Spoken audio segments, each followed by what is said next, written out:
Okay, in the last two classes, we were discussing about the degenerate perturbation theory, and right now, what we have is we already found out what is up to what level we will be doing. We will be just doing the correction of wave function in the zeroth order and the energy correction in the first order. That's the discussion which most of the books are following. No need to go to higher first order wave function correction. That will make things even more complicated. It's not very complicated, but it's not there for us. Okay, so today one thing that we have to understand, last class we found out the first order energy correction, and we already have a mechanism how to do this degenerate perturbation analysis and all. We discussed the entire thing, but how this is changing the limitation that we have for our kind of perturbation scheme that we developed already. So that is compare see this expression that we have this non-degenerate in the non-degenerate perturbation theory. This is the expression, this is the expansion formula that we have. Sin is given by the psi naught, that is unperturbed component, plus the perturbed Hamiltonian is acting on the unperturbed wave functions, uh, unperturbed states, when only when m not equal to n. That does not have the component when m and n are equal. So we have seen that the moment energy of any two states are going to be equal, uh, this coefficient, unless this is 0, the entire term is going to infinity. So only value that we want for this element is 0. That will make our problem kind of the problem solved, kind of. So what we are doing in our analysis right now in the degenerate perturbation scheme that we developed is nothing but removing these elements from our or making those components as 0 by changing the adjusting the coefficients of our basic states that we have for our degenerate subspace. So this phi m that you are taking initially, if it is not a diagonal sort of thing, we have to do this diagonalization process, and we will remove all the components phi m h prime phi n. Now, this is actually, since I am not putting this lambda explicitly, this is hp. Okay, hp. So this hp matrix, what we have, the perturbation matrix uh, of diagonal elements, these are, right? Whenever m not equal to n, those elements we are making them we are putting the diagonalization, and finally we are making these components 0. The moment this is 0, our problem solved. We don't have any infinite value coming here, that is just a limit. So you can always have a convergence in that case. So that is the whole idea. So the perturbation acting on that state, the state is not you cannot choose any state corresponding to the perturbation. You have to choose the basis in such a way that it has to make the entire hp metric that we already discussed, that matrix, or this is the element of that metric, uh, kind of diagonal. So those bases which make this perturbation component diagonal, that is something that we have to choose. Okay, so that is the first thing that I want to discuss. And now we have to, okay, in the last class we discussed till finding out the en1 solutions, and I just briefly mentioned what is this first order correction energy and how many such values are there if the complete degeneracy is completely lifted. And partially lifted means obviously it will be less than the total degeneracy, and if all roots are the same, it's nothing but the degeneracy is not lifted. That is how we discussed. Today we have to make a working methodology, how if you have some problem, how do you do actually this one. So working methodology.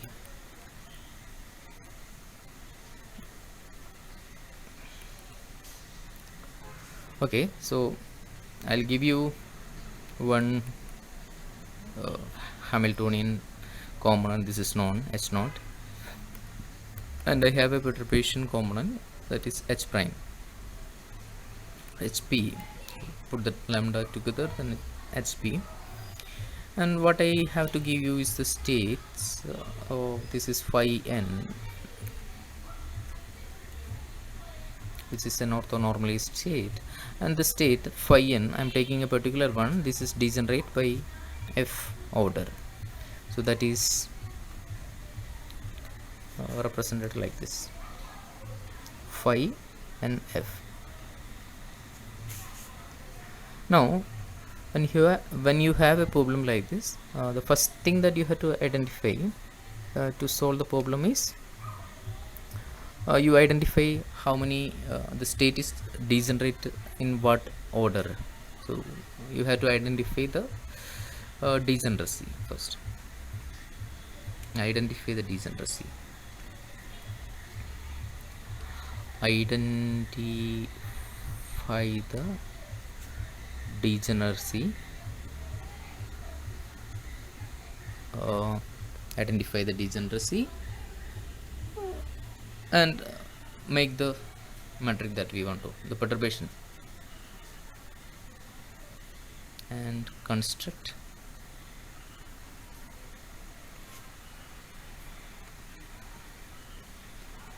perturbation matrix.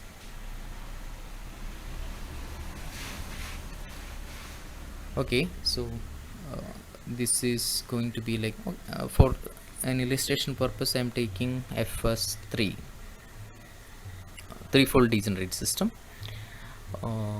Okay, identify the degeneracy. So let me put my metric like this. It is HP, which is going to be the components of the matrix, that will come as phi n alpha, H prime, phi n beta, or beta alpha, whichever order you can take. So those are the components which are coming here. So let us take where the values of alpha and beta are running. Both are running from 0 to 0, 1, 2, 3. 1, 2, 3. 1, 2, 3. 3-fold degenerate systems. It will run up to 3. Okay, so the first component is going to be here I will write it as just 1 H prime, and another one is again 1 alpha, 1 H prime, 2. This is like H11, HP11, HP2, 1, 2, 1, 2, and HP13. I am not writing their thing, just write it like this: HP13, and this is like HP. This is the way you find out the component: HP 21, HP 22, and HP 23, HP 33, HP 32, HP 31. Okay, the first aim is to construct this matrix, and what we have to do is just diagonalize. Second,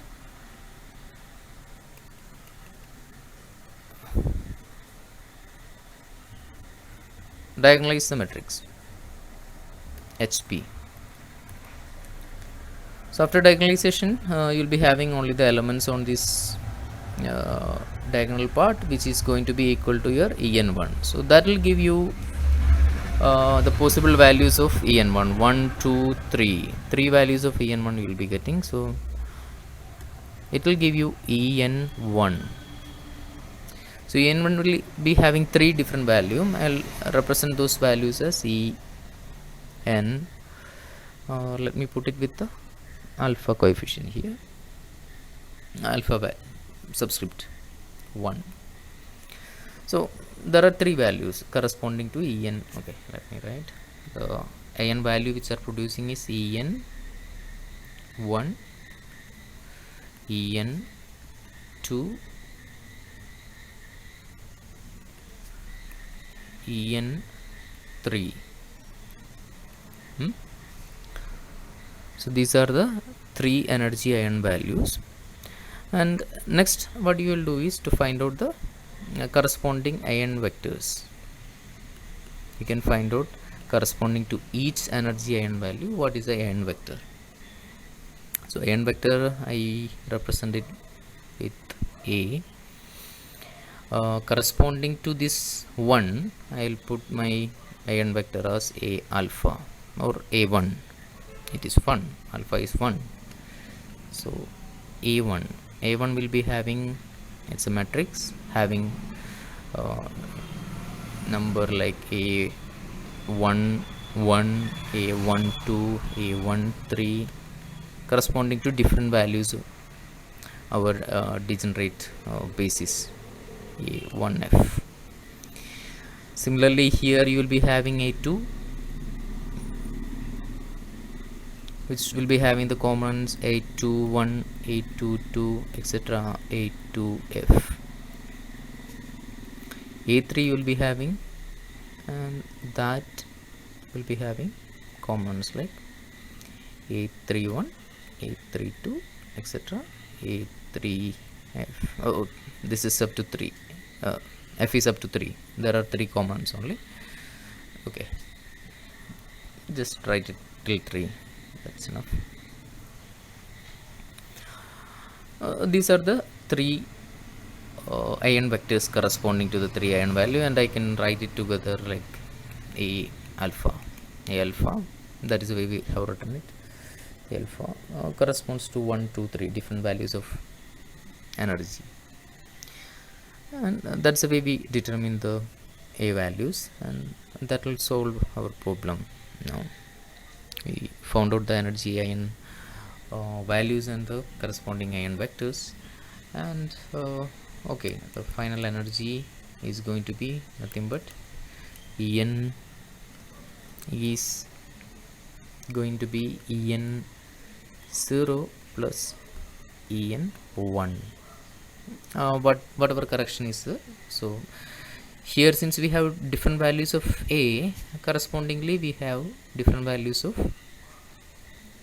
total energy also. Even though this is only 1, since these values are different, for each value of A we will be having 3 energy values. So this is the way it is getting splitted. So the final values will be En1, En2, En3. Okay, so similarly you will be having the ion vectors corresponding to this energy. There will be, depending upon the values of this ion value, will be having 3 ion vectors. That will be your psi n a. That you can find out by using the values whatever we determined. So okay, if you want to write it in an explicit form, this is actually can be combinedly written as a square matrix, and the element can be written as A alpha beta to represent all those elements. A alpha beta will be any element on that 3 by 3 square matrix if you are putting in, and you can write it in that general form as well.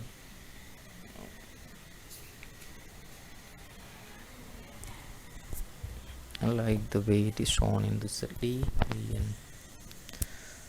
sigma running from beta, okay, sigma running from beta 1 to f, a alpha beta, phi n beta. Only thing is that here we will be having what distinct values of phi n corresponding to first ion value, second ion value, third ion value. There will be three such kind of vectors, and the number will be just a multiple of these things, and it is running over the degeneracy, and that's all about it. Okay, now we have to get into the discussion of two different cases of hydrogen atom. One is Stark effect, when you are putting in electric field, and when you are putting in magnetic field, that is the Zeeman effect.